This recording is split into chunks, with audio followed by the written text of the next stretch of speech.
Media service channel YouTube تے چلدا اے یزدان شہید میڈیا سروس چینل یوٹیوب تے چلدا اے یزدان شہید میڈیا سروس اسماعیل شہید نے رحمت اللہ علیہ جان دے دی عوام کی نصرت کے لیے۔ ایک گروہ علماء کا وہ ہے جو عوام سے اس طرح گفتگو کرتے ہیں کہ وہ سوچتے ہیں کہ عوام کیا کر رہے ہیں، وہ جو غلط کر رہے ہیں اس کے لیے وہ دلیل تلاش کرتے ہیں کہ یہ بھی صحیح ہے تاکہ عوام خوش ہو۔ میں اس کو عوامی ذہن سمجھتا ہوں۔ تو اس ذہن کے علماء جو آپ سے اس زبان میں گفتگو کرتے ہیں جو آپ کو خوش کرتے، آپ نماز نہیں پڑھتے، وہ تقریر میں کھڑے ہوں گے تو وہ نماز کا ذکر نہیں کریں گے اس لیے کہ آپ کو تکلیف ہے، آپ تو بے نماز ہے۔ اب آپ کہیں کہ نماز نہ پڑھنا بڑا جرم ہے، انسان کفر کے حد تک پہنچ جاتا ہے، تو جتنے بے نماز ہے وہ مولوی پر ناراض ہوں گے۔ وہ بات یہاں سے شروع کرے گا کہ وہ عادت کی تعریف کرے گا جس میں کوئی اختلاف نہیں ہے۔ اس عوامی ذہن کے علماء جو عوام کی رضا کو اپنے بعض نصیحت کا مرکز سمجھتے ہیں، ان لوگوں کو سوچنا چاہیے کہ ان کی زندگی وہ اسلام کے لیے مفید زندگی نہیں۔ عوام کو خوش کرنا یہ اسلام کے مقاصد سے نہیں۔ اگر اسلام کا یہ مقصد ہوتا کہ عوام خوش رہیں تو حضرت محمد رسول اللہ صلی اللہ علیہ وسلم عوام سے جنگ لیتے ہیں۔ وہ وہی کہتے جو مکے میں ہو رہا، اسی کی حمایت کرتے جو مکے میں کیا جا رہا۔ تو ایسا محسوس ہوتا ہے کہ دو ذہن علماء میں موجود ہے۔ ایک وہ ذہن ہے کہ وہ نقائص کی نشاندہی، خرابیوں کی نشاندہی، بدعملیوں کی نشاندہی، انسانی کمزوریوں کا پتہ دیتا ہے اور ٹھکورتا ہے وہ ذہن کو کہ یہ غلط ہے، یہ غلط ہے، یہ غلط ہے، اسے چھوڑو۔ شادی، موت، ہر مقام پر جتنی ہم نے غلطیاں اور لفظ ہیں ایک ایک پر نقطہ ہے اور وہ کہتے کہ یہ غلط ہے۔ ہماری مذہبی رسوم کو دیکھتے وہ اس نگاہ سے دیکھتے ہیں کہ یہ رسوم اپنے مقام سے کہاں ہٹی ہے، وہ فرماتے ہیں یہ بدعت ہے، یہ بدعت ہے۔ اب عوامی ذہن سے ناراض ہوتا ہے۔ یہ میں نے عوامی ذہن کہا، یہ کچھ میری بھی غلطی ہے۔ بد نصیبی یہ ہے کہ خواص میں بھی ایک طبقہ ایسا ہے جو اس ذہن سے متاثر، پڑھے لکھے لوگ سرکاری عہدوں اور بڑی بڑی کرسیوں پر قابض، لیکن ذہن عوامی، وہ عوام کی چیزوں کو صحیح ثابت کرنے کی کوشش کرتے ہیں اور اس انداز میں زندگی گزارنا چاہتے ہیں تو لوگ ان سے خوش ہوں۔ تو اس انداز کے اہل علم ان سے گزارش ہے کہ وہ اپنے موقف کو سوچیں، اپنے مقام کو سمجھیں اور وہ سوچنے کی کوشش کریں کہ اس دنیا میں اگر یہ راہ صحیح ہوتی تو علماء حق عوام سے مخاصمت نہ کرتے۔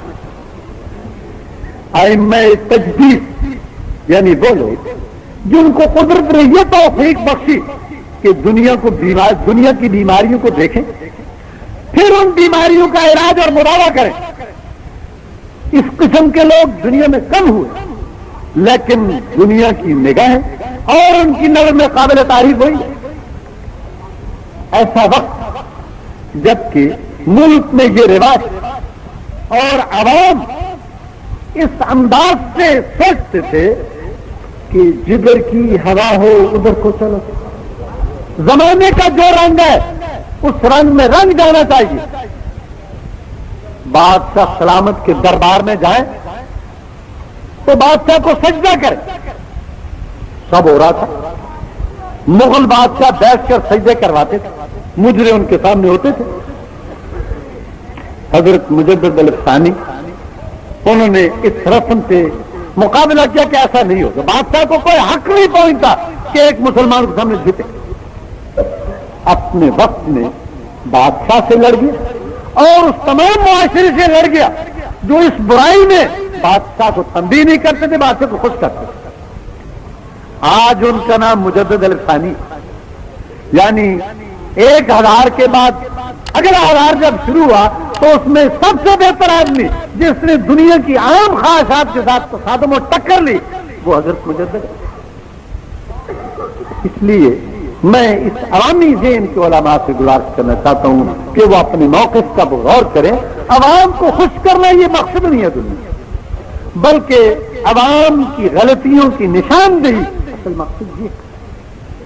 کنتم خیر امت اخرجت للناس تأمرون بالمعروف وتنہون عن المنکر، فرمایا اگر یہ رل گڈا اور عوام کو خوش کرنا مقصود ہوتا تو اس امت کے پیدا کرنے کی ضرورت ہی نہیں تھی۔ یہودی یہ کام کر رہے تھے، عیسائی یہ کام کر رہے تھے، مشرکین عرب یہ کر رہے تھے کہ جو لوگ کر رہے ہیں اس کے ساتھ ہو جاؤ۔ بت پرستی اسی لیے رائج ہوئی، حضرت مسیح کو خدا کا بیٹا کہنا اسی لیے رائج ہوا، عزیر کو ابن اللہ کہنے کی اسی لیے عادت پڑی کہ عوام اس کے ساتھ ٹکرانا نہیں چاہتے۔ جب لوگوں نے کہا تو ہمارے کا ٹھیک ہے، فرمایا اب ضرورت محسوس ہوئی کنتم خیر امت اخرجت، ایک ایسی جماعت پیدا کی جائے جو امر بالمعروف اور نہی عن المنکر کرے۔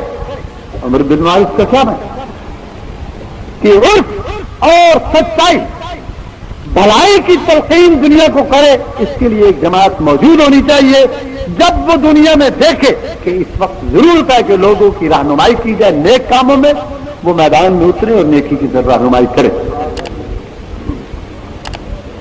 تنہون عن المنکر، جب وہ دیکھے کہ دنیا بدی کی طرف جا رہی ہے تو برائی سے روکنے کے لیے کھڑے ہو جائیں اور اس وقت تک لوگوں کو نہیں چھوڑے جب تک کہ برائی کو مٹا لیں۔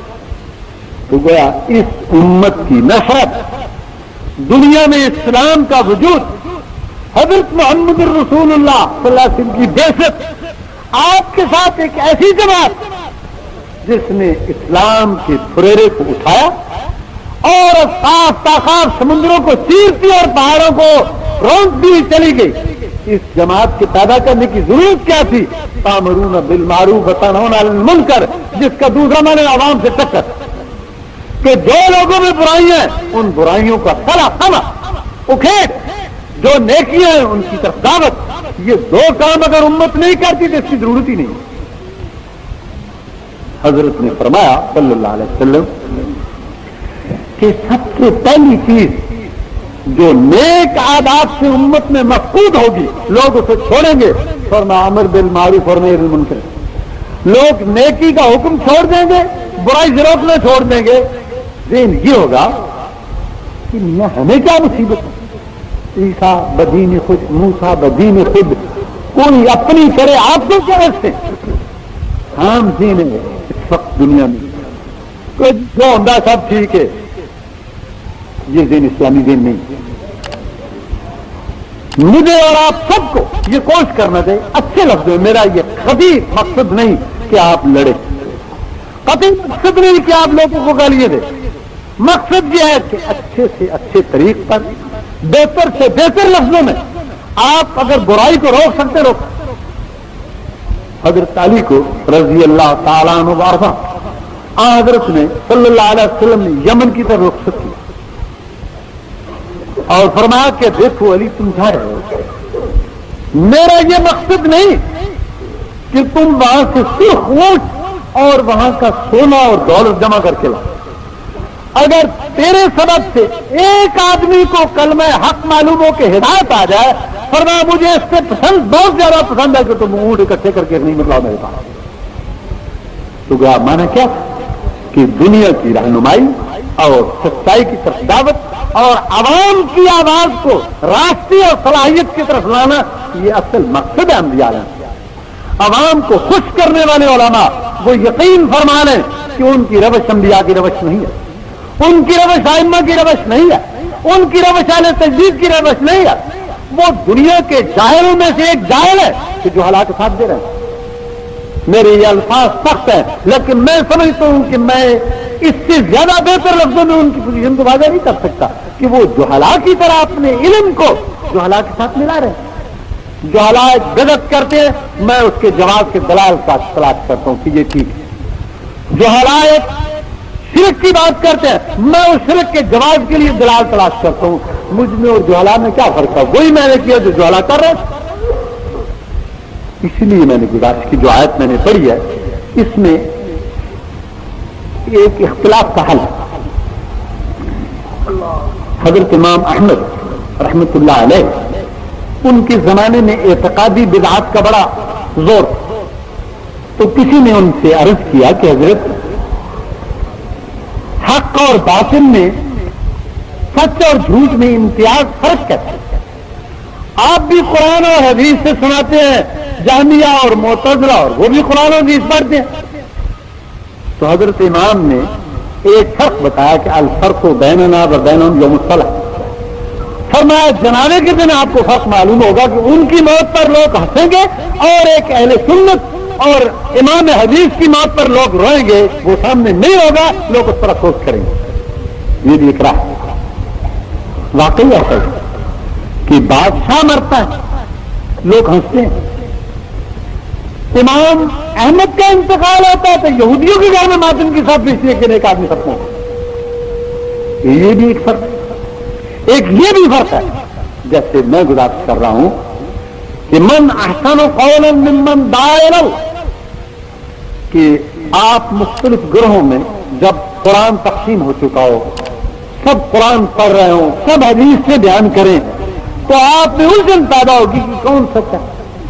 اس میں ایک صورت تفصیل یہ بھی بتائیے کہ دیکھو اگر میں آپ کے سامنے کھڑا ہو کر اپنی دعوت دیتا ہوں کہ مجھے مانو, میری بیعت کرو, میری پیری اور مریدی کو چڑھاؤ, تو یہ اللہ کی طرف دعوت نہیں. فرما من احسن قولا, دنیا میں سب سے بہترین وہ شخص ہے کہ دعا الی اللہ, وہ ذات کے لیے نہیں اللہ کے لیے دعوت دیتا ہے. وہ دنیا کو خدا کی طرف بلاتا ہے, اس کا اپنا کوئی مقصد اس میں نہیں. حضرت رسول اکرم صلی اللہ علیہ وسلم آئے بڑی رفت برتری, اور یہ معلوم کہ آپ سے بڑا آدمی دنیا میں کوئی دوسرا نہیں, لیکن اپنی طرف دعوت بلحاظ محمد نہیں دی صلی اللہ علیہ وسلم, بلحاظ رسول دعوت دیا. اطیع اللہ و اطیع الرسول. فرما الرسول کے اطاعت کا معنی کیا ہے کہ میرے پاس وہ پیغام ہے جو مجھے آسمان سے خدا نے دیا.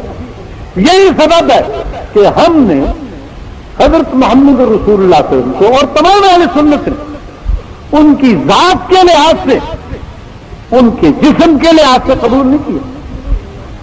ہم نے حضرت کو ان کی رسالت کے لحاظ سے قبول کیا ہے کہ جو کچھ فرماتے ہیں یہ خدا کا فرمان ہے. اس لیے ہم نے جہاں خدا کے براہ راست فرمان قرآن کو قبول کیا, ٹھیک اسی طرح اس پیغام کو جو سنت کی صورت میں حضرت محمد رسول اللہ قرآن کی تشریح ملا اسی میں قبول کیا. ہم نے جس طرح قرآن کے انکار کو کفر سمجھا, حضرت محمد رسول اللہ کی سنت کے انکار کو کفر سمجھا. اس لیے کوئی بحثیت رسول ہے, بحثیت محمد کو پیغام ہی نہیں. تو آ حضرت کی دعوت اطیع اللہ و اطیع الرسول وأولی الامر منکم فإن تنازعتم فی شیء فردوہ الی اللہ والرسول. فرمایا کہ اللہ کی اطاعت اور الرسول کی اطاعت اور الرسول کے ماننے والے اولی الامر منکم, تم میں سے مسلمان بادشاہ ان کی اطاعت. فإن تنازعتم فی شیء, اگر تم میں اور بادشاہ سلامت میں اختلاف ہے, حکومت وقت اور رعایت و اختلاف ہے, فرمایا دونوں مسلمان اور ردو اللہ والرسول, محمد رسول اللہ کی خدمت میں حاضر ہو کر پوچھو کہ حضرت کو تم کیا. تو اس کا یہ معنی ہے کہ قرآن اور اس کے ساتھ سنت, یعنی حضرت کا فرمان وہ بحثی پر رسول ہے. اس لیے قرآن نے ایک مقام پر نہیں کئی جگہ الرسول کی اطاعت کو فرض قرار دیا, اور الرسول کی اطاعت یہی میں سمجھتا ہوں کہ مسلک اہل حدیث اور ائمہ سنت کے اعتقادات کی اساس اور بنیاد ہے. تو من احسن قولا ممن دعا الی اللہ, گویا اور صلی اللہ علیہ وسلم نے اللہ کی طرف دعوت دی, اور یہی اصل دعوت ہے. اب ایک بزرگ آتے ہیں, وہ تقریر کرنے کے بعد آپ سے مطالبہ کرتے کہ میری بحث کر. آپ کو ایک معیار ہاتھ میں آ گیا کہ یہ اپنے لیے کہہ رہے ہیں, دعائے اللہ نہیں ہے. اس پر اس معنی سے غور کیجیے, ایک طبیب اپنی دکان پر بیٹھتا ہے, وہ آپ کو دعوت دیتا ہے کہ میری طرف آتا. اس کا مقام بحثیت الرسول نہیں, بحثیت طبیب ہے کہ آپ علاج کے لیے اس کے پاس جاتے. ایک انجینئر وہ اپنے فن کی طرف آپ کو دعوت دیتا ہے. یہ اپنی مقصود, میرا یہ مقصود نہیں کہ یہ باتیں غلط ہیں, اپنے حد تک وہ ٹھیک ہے, وہ طب کے لیے, وہ اپنے کاروبار کے لیے, ہر دکاندار اپنی دکان کی دعوت دیتا ہے. لیکن احسن قولا, جس کو قرآن فرماتے کہ سب سے بہتر چیز اچھی بات, وہ دعوت علم. تو میں سمجھتا ہوں کہ مختلف گروہوں اور فرقوں نے دیکھی, جہاں پر شخصی دعوتیں اپنے مقاصد کے لیے ہوں, آپ ان پر عثمانہ سے سوچیں, آپ کو وہ پسند آئے قبول کرے, نہ آئے نہ قبول کرے, لیکن ایک معیار کی چیز جو ہے, سچائی اس جماعت میں ہوگی کہ من دعا الی اللہ, کہ وہ اللہ کی طرف دعوت وعمل صالحا, ان کی زندگی میں عمل صالح موجود. وقال اننی من المسلمین, اور فرمایا خدا کے سامنے تسلیم اور انقیاد, اس کو اپنا شیوا بنائے کہ خدا کے احکام کو وہ قبول کرے. یہ دنیا میں احسن قولا, سب سے بہترین قول اس شخص کا ہے. اب محترم میں گزارش کروں, اس خلفشار اور اختلاف کی زندگی میں جو اس وقت دنیا میں موجود ہے, اس مشکل میں جس میں میں اور آپ مبتلا, اس جماعتی اور حزبی بحث میں جو دنیا میں موجود ہے, وہابی, حنفی, تکرالوی, دیوبندی, کتنے نام ہیں جن پر مختلف جماعتیں دعوت دے. تو میں سمجھتا ہوں کہ اس معنی سے آپ ہر جماعت پر غور کریں اور اس انداز سے سوچیں کہ من احسن قولا ممن دعا الی اللہ, کہ ان سب میں سے اساسی اور بنیادی طور پر خدا کی طرف دعوت کون دے. اس لحاظ سے میں گزارش کروں کہ دنیا میں ہمیشہ ہی لوگوں نے حق کی دعوت دی, اور حضرت کا ارشاد کہ لا یزال طائفۃ من الناس ظاہرین علی الحق لا یضرهم من خذلهم, حضرت کا ارشاد گرامی ہے. فرمایا ایسی جماعت دنیا میں ہمیشہ رہے گی, یہ ناپید نہیں ہو سکتی کہ جو کیا کریں گے. فرمایا ظاہرین علی الحق, وہ سچائی کے غلبے کے ضامن ہیں. لا یضرهم من خذلهم, ان کو کوئی شخص ذلیل کرنا چاہے وہ ذلیل نہیں کر سکتا. ان کی عزت کو پامال کرنا یہ انسانوں کے لیے ناممکن ہے. اپنے وقت میں فرعون نے پوری کوشش کی کہ موسیٰ کی آواز دبے اور دنیا کی نگاہ میں موسیٰ گرے, لیکن آج فرعون, اس کی تاریخ موسیٰ اور اس کی تاریخ اعلیٰ نبینا علیہ الصلوۃ والسلام موجود ہے. آپ فرمائیں کہ نیک نام کون اور بدنام کون. نعرہ تکبیر. نمرود اور حضرت ابراہیم دونوں کی ایک دعوت ہے. وہ چاہتا ہے کہ دنیا میرا ساتھ دے, اور واقعی دنیا نمرود کے ساتھ. ابراہیم لڑ رہے ہیں, بہت تھوڑے قلیل آدمی, اپنے گھر کے آدمی ساتھ نہیں ہے, لیکن ہے دعوت اللہ. ذات ابراہیم کے لیے کوئی دعوت نہیں, اللہ کے لیے دعوت ہے. وقت گزر گیا, نمرود بھی آپ کے سامنے نہیں, حضرت ابراہیم بھی آپ کے سامنے نہیں, اعلیٰ نبینا علیہ الصلوۃ والسلام. آپ فرمائیں کہ نیک نام کون ہے اور بدنام کون. حضرت محمد الرسول اللہ صلی اللہ علیہ وسلم اور آپ کے مخالفین کی جماعت بہت قوت, اتنی قوت کہ مجبور کیا کہ وطن ترک کر کے مدینے چلے جائیں. پھر مدینے میں نفاق نے آخر وقت تک تصادم اور ٹکر لیا. یعنی غزوہ تبوک سن 9 میں حضرت جاتے ہیں اس کے لیے, اور غزوہ تبوک میں جانے کے بعد مسجد ضرار مکہ مدینے میں بن گئے. تو اس کا معنی ہے کہ سن 10 میں تو حضرت خود رخصت ہوئے, تو گویا آخر سن 9 تک کفر کا تصادم رہا ہے حضرت محمد رسول اللہ صلی اللہ علیہ وسلم. لیکن ان کی دعوت کیا تھی؟ وہ اپنے لیے. حضرت کی دعوت کیا تھی؟ دعا الی اللہ. آج عبداللہ بن ابی جا چکے، ابو جہل جا چکے، ابو لہب جا چکے، حضرت محمد رسول اللہ بھی ہمارے سامنے نہیں ہے. لیکن میں آپ سے پوچھتا ہوں کہ نیک نام کون ہے اور بدنام کون؟ من دعا الی اللہ، جس نے اللہ کے لیے دعوت دی وہ آج سرخرو اور نیک نام ہے. ہزاروں نہیں کروڑوں زبانیں اس کے لیے درود پڑتی ہیں اور کروڑوں زبانیں اس کے کلمہ توحید کو پڑتی ہیں. یہ ایک فرق. وہاں دعوت شخصی تھی، یہاں دعوت اللہ کے لیے ہے. تو اس فرق میں اگر جماعتی تصادم میں آپ سوچنا چاہیں تو میرے نزدیک قرآن کا یہ ایک اصول ہے کہ ہر دعوت کو آپ دیکھیں. جہاں دعوت میں اپنی ذات کے لیے دے رہا ہوں، اسماعیل کے لیے نکال دو، بیکار نہیں ہے، بات اللہ نہیں. اس ضمن میں محترم ان لوگوں نے جن کو کتاب و سنت سے شغف تھا، انہوں نے کیا کیا کہ دعوت اللہ کے لیے زمین کو ہموار کیا. کیسے ہموار کیا؟ اب آپ کو کہ جو کچھ مکے میں ہو رہا تھا اس وقت جب کہ حضرت محمد رسول اللہ صلی اللہ علیہ وسلم وہ کیا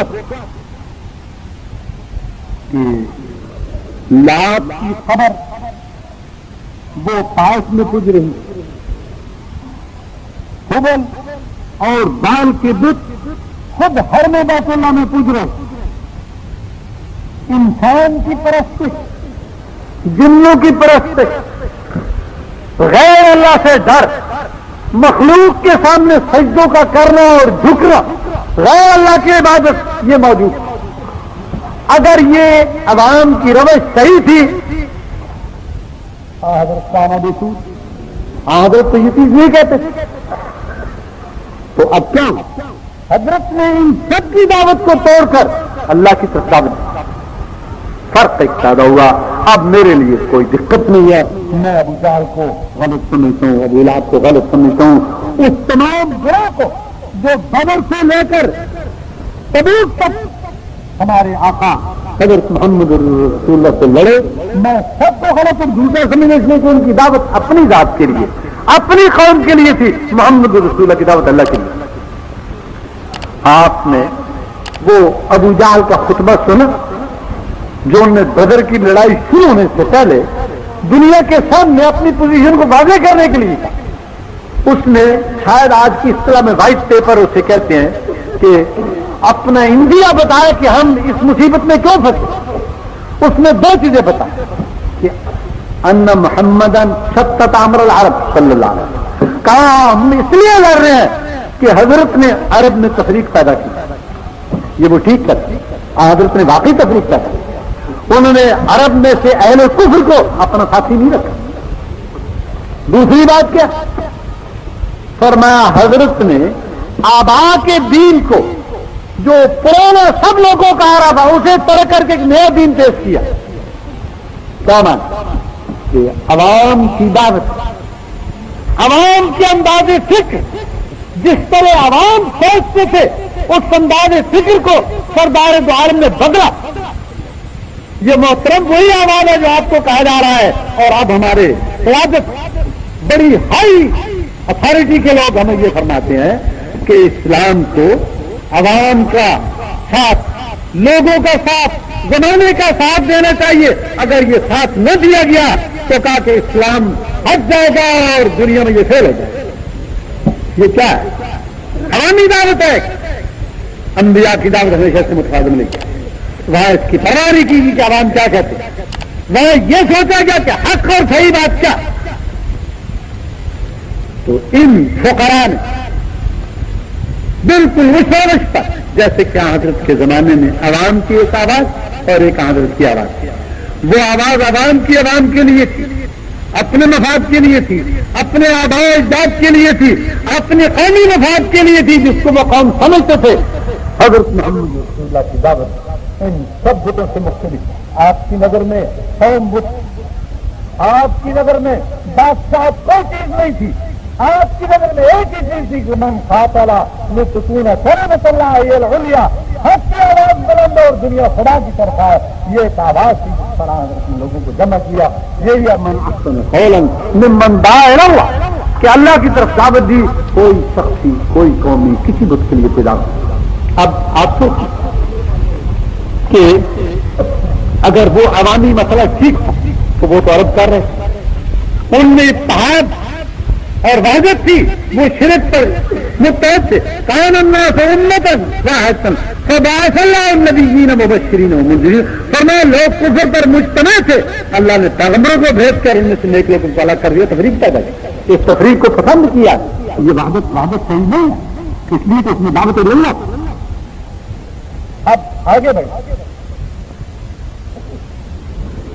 اس دور میں جس میں ہم گزر رہے ہیں, آج سے قریباً 200 سال پہلے 10ویں صدی سے شروع ہو کر قریب اس دعوت اللہ کی داغ-و-دے ڈالی, اور حضرت شاہ ولی اللہ رحمۃ اللہ علیہ اس دعوت کے سب سے اہم داعی ہیں.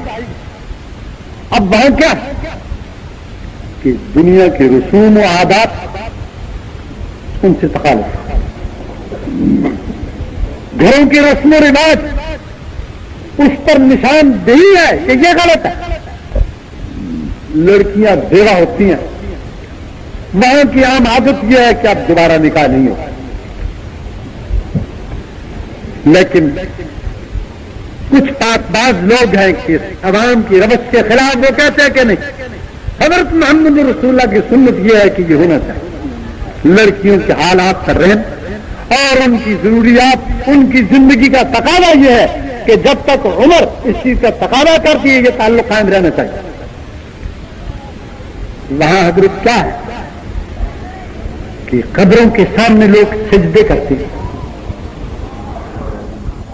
اگر یہ روش صحیح جو عوام پر آپ کے شہر میں حضرت خواجہ ہزاری کا مزار, حضرت محمد غوث کا مزار, آپ دیکھیے کہ وہاں سجدے ہوتے ہیں یا سن 53 کے جیل میں آپ کے لاہور کے بڑے بزرگ موجود تھے. انہوں نے کہا کہ یہ سجدہ نہیں ہے, یہ تو زمین بوسی ہے. یہ خوب نقطہ کاٹ ہے. انہوں نے بڑے سنجیدگی سے کہا کہ آپ لوگ غلط سمجھتے ہیں, یہ سجدہ نہیں, سجدہ تو وہ ہے جس میں وضو ہو, سجدہ وہ جس میں تسبیح پڑھی جائے. ہم نہ وضو کرتے ہیں, وہ سجدہ قبر پر بے وضوئی کرتے ہیں, اور نہ اس میں تسبیح پڑھتے ہیں. بات خوب, میں نے اس کے حضور قرآن نے جن کو مشرک کہا ہے وہ بتوں کے سامنے وضو کر کے سجدہ کرتے. وضو تو معاہدہ کے اترنے کے بعد سن 6 میں ہوا فرق یا زیادہ سے زیادہ معراج کے سن 12 نبوی میں. اس سے پہلے عرب میں وضو جانتا کون تھا؟ سجدے بے وضو ہوتے تھے. تسبیح حضرت محمد رسول اللہ نے بتائی. یہ سارے سجدے جن کو مشرک کہا ہے اور جن کے ساتھ پورے 23 سال سردار دو عالم نے جنگ لڑی ہے, یہ بے وضو تھے اور یہ اس اصطلاح کے مطابق یہ زمین بوسی تھی, کسی کو شرک قرار دیا. تو غور فرمائیے کسی تو ہو رہا تھا دنیا میں. اب من احسن قولا ممن دعا الی اللہ, ایک شخص نے اللہ کی طرف دعوت دی اور یہ روک. ٹھیک یہی حالات اس وقت کافی عرصے سے دنیا میں موجود ہیں کہ بزرگ اپنے وقت میں وہ بزرگ نیک, انہوں نے قرآن کی خدمت کی, سنت کی خدمت کی, علم دیانت کی خدمت کی.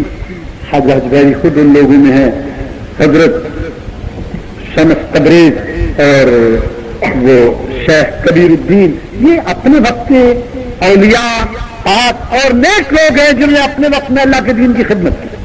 لیکن اس کے بعد پھر ہم جیسے کمزور پیدا ہوئے اس کا خاص فروغ, جنہوں نے ان بزرگوں کی ہڈیوں کو بیچ کر کھانے کی کوشش کی. پھر وہی خانقاہیں جو کسی وقت رشد و ہدایت کے روشن چراغ سے وہ افیم اور تلخ فروشی کے اڈے, وہی مقامات جہاں سے لوگ نفس کشی کی تعلیم حاصل کرتے تھے, وہ نفس پرستی اور زناکاری کے اڈے بنے. یہ ہے نہیں دنیا میں, آپ دیکھ نہیں رہے یہ کیا ہو رہا. پھر انہی کی اطاعت اور فرمانبرداری میں ہنسی اور بھابھی کی تقسیم ہو رہی ہے. شہید میڈیا سروس چینل یوٹیوب تے چلدا اے یزدانی شہید میڈیا سروس شہید میڈیا سروس چینل یوٹیوب تے چلدا اے یزدانی شہید میڈیا سروس